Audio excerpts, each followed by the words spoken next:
Welcome to Creatively Exposed, a podcast and safe space for Black and marginalized creatives to empower, educate, and uplift you through the final product of self and creation.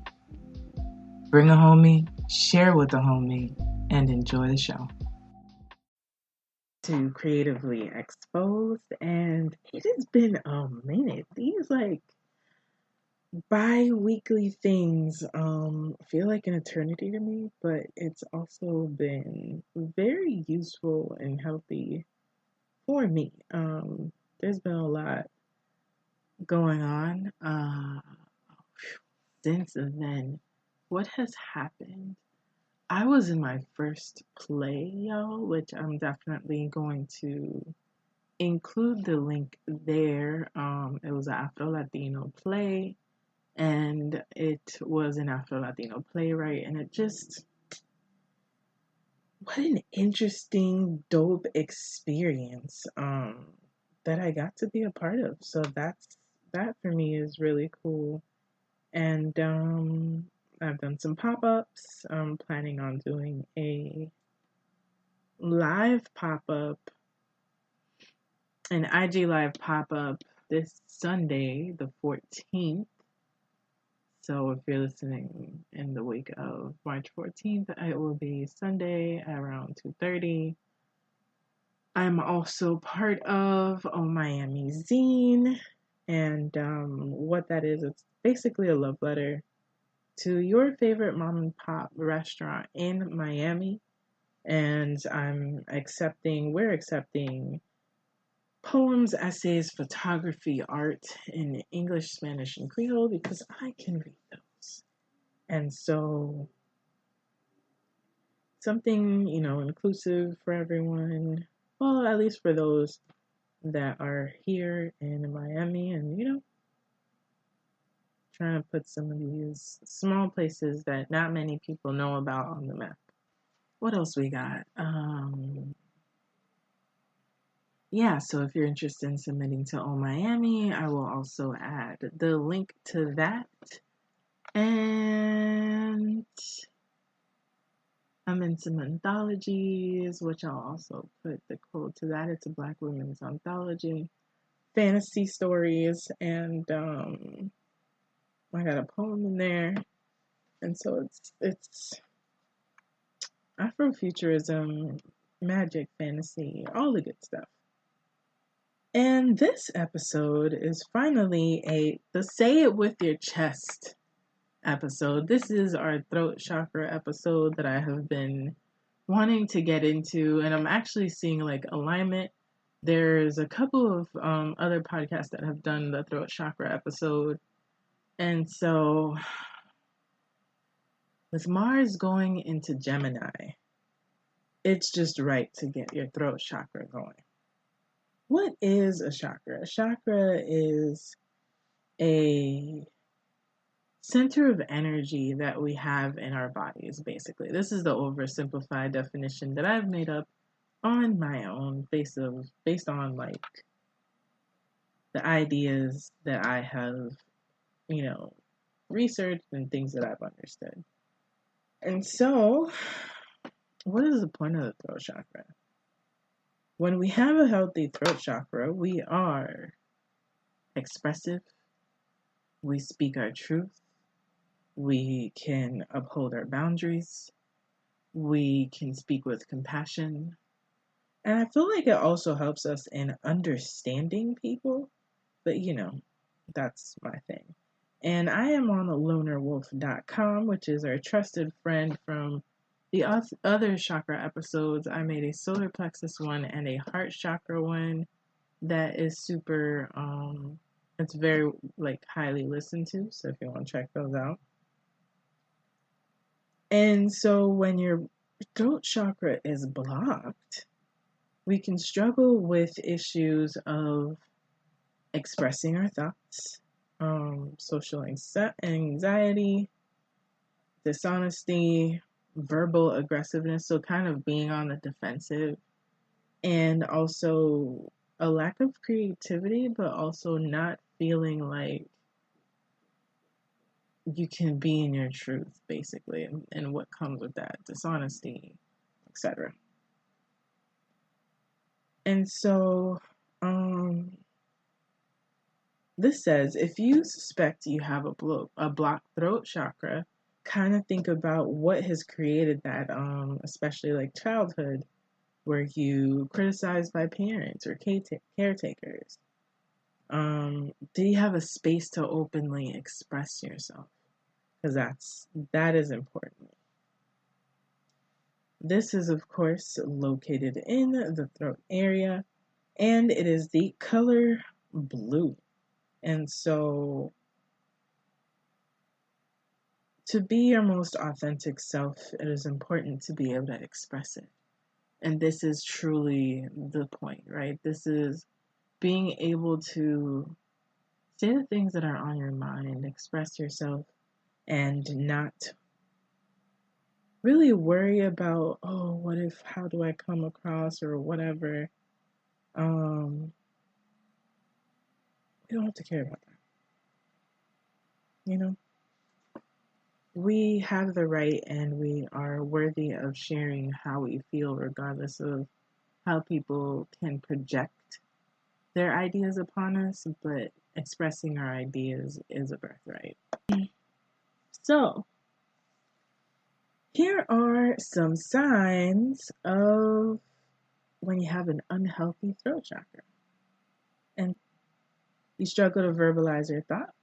You feel nervous when trying to share your opinions. You tend to aggressively push your opinions onto others. Miscommunication, feeling ignored and misunderstood by others. Keeping a lot of secrets. Shyness. You find it hard to be yourself. Being over-opinionated or under-opinionated. Paralyzed when doing public speaking, which I guess it feels like we all kind of have a little bit of that. You often enter restrictive relationships that don't allow you to voice your thoughts and feelings without getting criticized. Hypo or hyperthyroidism, ear problems, or sinus, throat, or upper respiratory infections. And that's major, right? Like, there's so much. If we really sit with that and think about that, it's are we recreating dynamics that have not allowed us to express ourselves? I know I have been guilty of that. There's so many layers to that, because I think of myself, and so Black woman, Latina, Haitian, there's levels of where like patriarchy in general has prevented safe spaces for me to be able to express myself.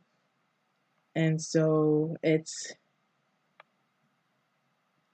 the unraveling of those layers that prevent you from fully taking up space as your truest self in whatever shape existence that you desire it to be. I think also like overly apologizing is part of this, right? There's like a need to either prove that you are worthy of taking up space, and there's also the like feeling someone else should take up that space and do it for you. That's just the beginning, right? And so when it's deficient, right? If we think of deficiency, it's not enough energy is flowing, so you're unable to express yourself physically, verbally, emotionally, etc. If it's excessive, then sometimes that's when people are like, oh, but you come out like on the defense. It's you do the most, or you're aggressive, or whatever. And it could be that there's too much energy flowing in, right? What is being having an overly excessive or overly energized, I don't like excess, overly energized throat chakra. It's people who don't know how to listen, who feel like what they say is right. That's also a negative, right? We can't do too much of anything. It has to be a balance in order for things to flow appropriately, to flow in the right frequency. And so hostile communication and socially overbearing. And so think about that. To be unafraid of being who you are, because being defensive all the time is also a way of existing in fear of like, let me attack before I am attacked. Let me prove before I am doubted. And that in itself is a disservice to us. And so what are ways that we can balance things out? Here it's for deficient and excessive blockages. Om. You can definitely do the mantra Om. I am, which is one of my favorites. Hamsa. This one, y'all look this one up because I can't pronounce all of that. But I am, and speaking in I am affirmations. Not I wish, not I hope, but I am. I am powerful. I am vulnerable. I am expressive. Things like that. It just feels good. There's also for goddesses, Shiva, Kali, Hecate, Osiris, and Neptune, which is really interesting. And you can definitely create whatever works for you. If you want to hum or chant, it's a good feeling for just kind of like the vocal cords. And the sound is ham, but it's more, I'm sure it's pronounced like hum. And when you do that, do it on your own time, you'll feel where it hits. And what it does, it just kind of helps recalibrate that vocal cord. It's like, it's kind of like you're using an equalizer for your throat. Eat more blue foods. Definitely, like I've always said, your shopping cart will tell you what you're deficient on or what you need the most balance in. And so some blue things, or some fruits that they recommend are blueberries, blackberries, currants, blue grapes, kiwi, apples, grapefruit, lemons, pears, plums, peaches, figs, and apricots. So that's really interesting. Sound healing. I love going on YouTube and listening to frequencies.